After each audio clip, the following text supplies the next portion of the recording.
എല്ലാവർക്കും സ്മോൾ ടോക്സിലേക്ക് സ്വാഗതം. ഇന്ന് ഞാൻ വന്നിരിക്കുന്നത് ഒരു ഈസി ആൻഡ് ഹെൽത്തി കറി ആയിട്ടാണ്.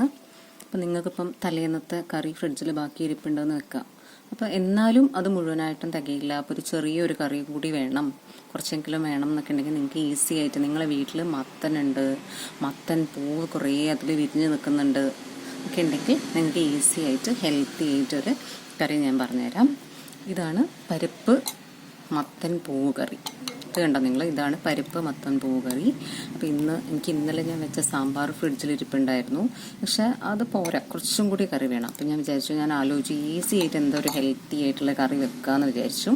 അപ്പോൾ വെറും പരിപ്പ് കറി വെച്ചാലോ എന്ന് വിചാരിച്ചു, എൻ്റെ മടി കാരണേ. അപ്പം പിന്നെയാണ് പെട്ടെന്ന് പറമ്പിലിറങ്ങിയപ്പോഴാണ് കുറേ മത്തൻ പൂവ്, ഒരു 8-9 മത്തൻ പൂവ് പറമ്പിൽ ചെടിയിലുണ്ടായിരിക്കുന്നത്. എന്തായാലും കായ്ക്കാനുള്ളതല്ല. അപ്പം ഞാൻ വിചാരിച്ചു എന്തായാലും ഇത് പറിച്ച് ഹെൽത്തി ആയിട്ടുള്ളൊരു കറിയാവുമല്ലോ, വേഗം എളുപ്പത്തിലൊരു കറിയാവുകയും ചെയ്യും. അപ്പം കുറച്ച് ഞാൻ എന്താ ചെയ്തതെന്ന് വെച്ചാൽ ഒരിത്ര പരിപ്പ്, കയ്യിലുള്ള പരിപ്പ് എടുത്തു.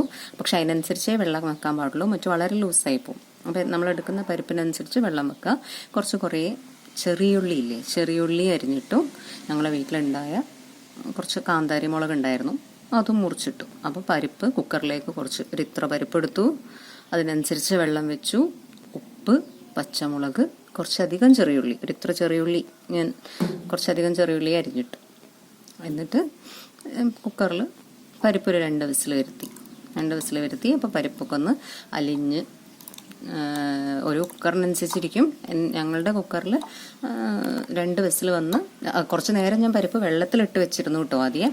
അപ്പം കുക്കറിൽ 2 വിസിൽ വന്നപ്പോഴേക്കും പരിപ്പൊക്കെ വെന്തിട്ടുണ്ട്. അപ്പം അതിനകത്തേക്ക് നല്ല കഴുകി വൃത്തിയാക്കിയ മത്തൻ പൂവ്, അതിൻ്റെ എന്താ പറയുക, ഇതള മാത്രമാണ് ഞാൻ എടുത്തത്. അപ്പോൾ മത്തൻ പൂവിൻ്റെ നടുവിലൊരു ഒരു സംഭവം ഉണ്ടല്ലോ, അതൊക്കെ പോക്കി എന്നിട്ട് വെറും ഇതള് മാത്രം എടുത്ത്, എന്നിട്ടിതാ ആ പരിപ്പ്, വേവിച്ച പരിപ്പിൻ്റെ അകത്തേക്ക് ഈ മത്തൻ പൂവ് ഇട്ടു. എന്നിട്ട് ഇതൊന്ന് തിളപ്പിച്ചു.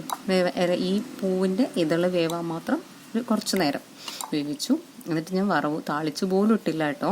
ഞാൻ തേങ്ങ കലക്കിയതും ഇല്ല. നോക്ക്, എൻ്റെ കറിക്ക് കട്ടിയില്ലേ, തേങ്ങയും കലക്കിയിട്ടില്ല. അപ്പോൾ തേങ്ങേൻ്റെ വേണ്ട, ജസ്റ്റ് പരിപ്പും മത്തൻ പൂവും, ചെറിയുള്ളി, പച്ചമുളക്, മഞ്ഞൾ, ഉപ്പ്, ഇത്രയും കാര്യങ്ങളാണ്. എന്നിട്ട് ഞാൻ എന്ത് എഴുതുക അറിയോ, ലാസ്റ്റിൽ കുറച്ച് പച്ച വെളിച്ചെണ്ണ ഒഴിച്ചു. അപ്പം ടേസ്റ്റ് ഉണ്ട്, നമുക്ക് നല്ല വെള്ള ചോറിനൊപ്പം കൂട്ടി കഴിക്കാൻ നല്ല ടേസ്റ്റ് ഉണ്ട്. അപ്പോൾ ഈസിയും ഹെൽത്തി ആയിട്ട്, ചിലപ്പോൾ നിങ്ങൾക്ക് പെട്ടെന്ന് ഉണ്ടാക്കണം എന്ന് തോന്നുക. നിങ്ങളെ പറമ്പിൽ ഇങ്ങനെ മത്തൻ പൂവൊക്കെ നിൽക്കുന്നുണ്ടെങ്കിൽ അതൊക്കെ ഇങ്ങനെ വെറുതെ കൊഴിഞ്ഞു പോകണ്ട, നമുക്ക് ഈസി ഹെൽത്തി ആയിട്ട് ഇങ്ങനെ ഒരു കറി ഉണ്ടാക്കാമല്ലോ.